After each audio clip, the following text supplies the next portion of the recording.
Se alguém perguntar a um morador de Porto Alegre se conhece um cidadão chamado José de Jesus Peixoto Camargo, talvez a resposta mais recebida seja: não, porque eu conheceria.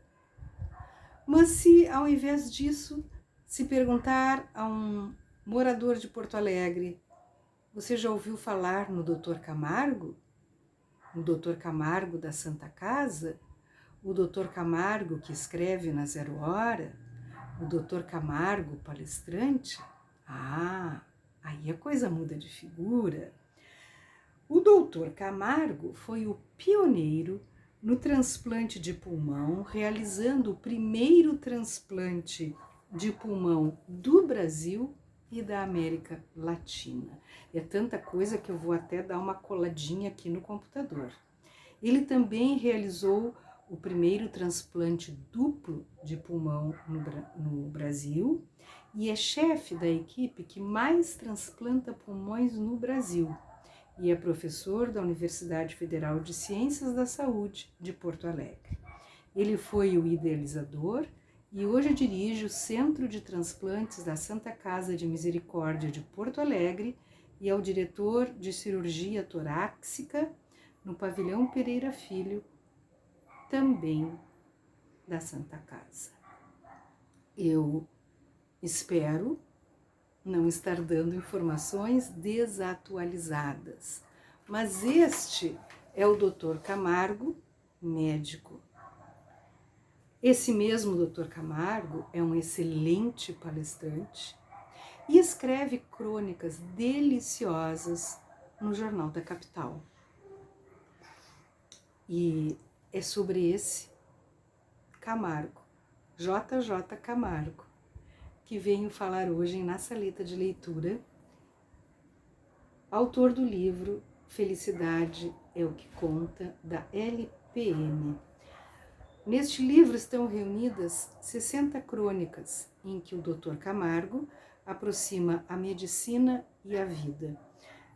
Segundo ele, não é possível praticar a medicina sem respeitar o indivíduo que está do outro lado, geralmente inseguro, com medo, frente a um diagnóstico que vai receber e que, na maioria das vezes, pode não ser bom.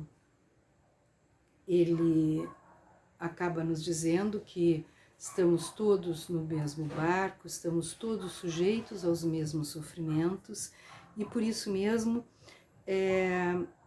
devemos viver uma vida bem vivida, tendo como nosso norte a felicidade, não só a nossa como a dos outros, porque afinal de contas, no fim de tudo, é a felicidade que conta.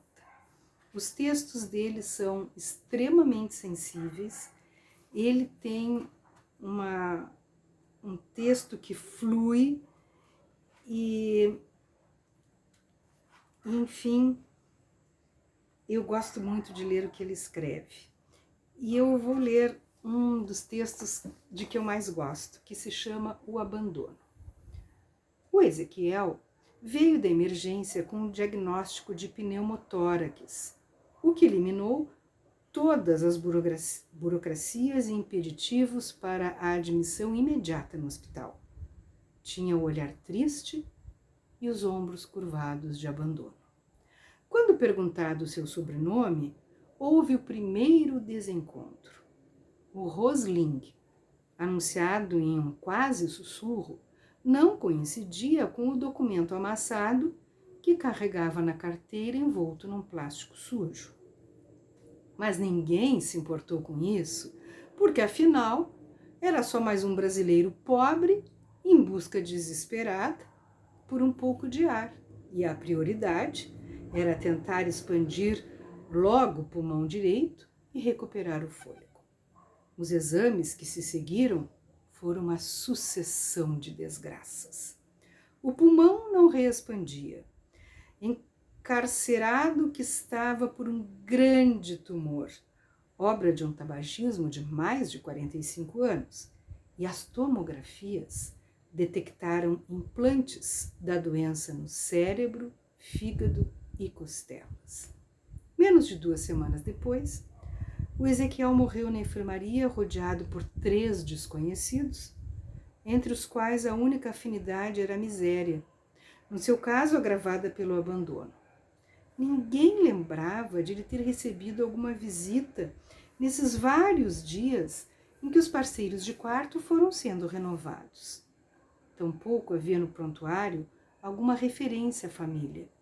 E assim a causa da solidão, sempre de construção rude e bilateral, no caso dele será arquivada como presumida.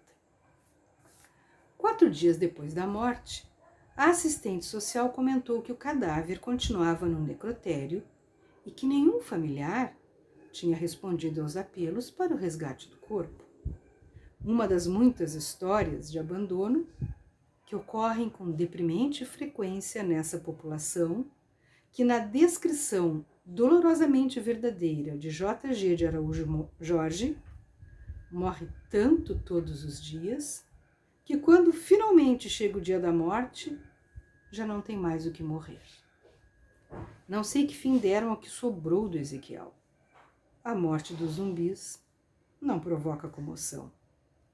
Na virada do ano, com o deslocamento maciço da população em direção ao litoral, as rádios colocam repórteres em pontos estratégicos para orientar os motoristas sobre como enfrentar a sobrecarga nas nossas estradas, onde é comum o relato de congestionamentos gigantescos, muitas vezes agravados pela insanidade dos apressados sem causa. A contagem do número de veículos por minuto passados por pontos determinados, a dimensão em quilômetros de retenção de veículos e a sugestão de horários mais propícios para o deslocamento em ambos os sentidos são de grande utilidade pública. No meio desse noticiário, chamava a atenção uma advertência incomum. Os motoristas deveriam ter redobrada atenção numa curva fechada para a esquerda, no quilômetro 5 da Estrada do Mar, porque havia um animal morto na pista da direita. Um cão de pelagem escura havia sido atropelado na noite anterior e a remoção do corpo ainda aguardava a iniciativa das autoridades competentes.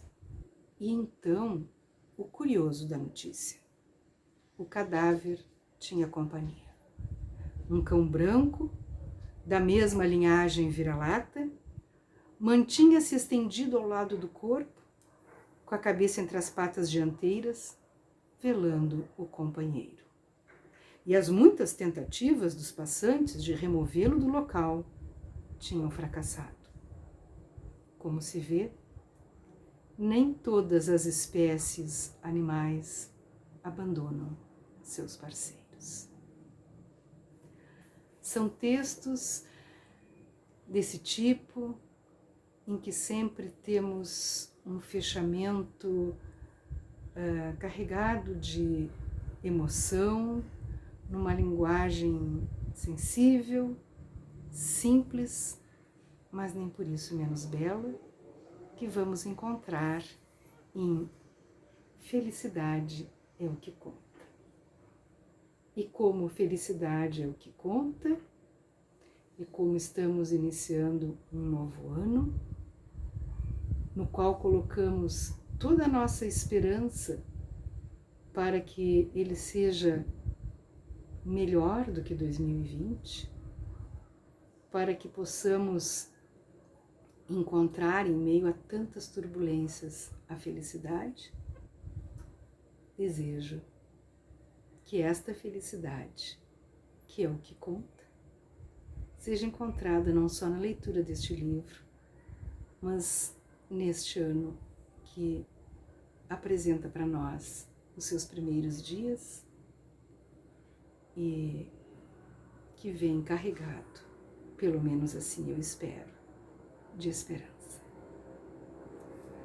Boa leitura.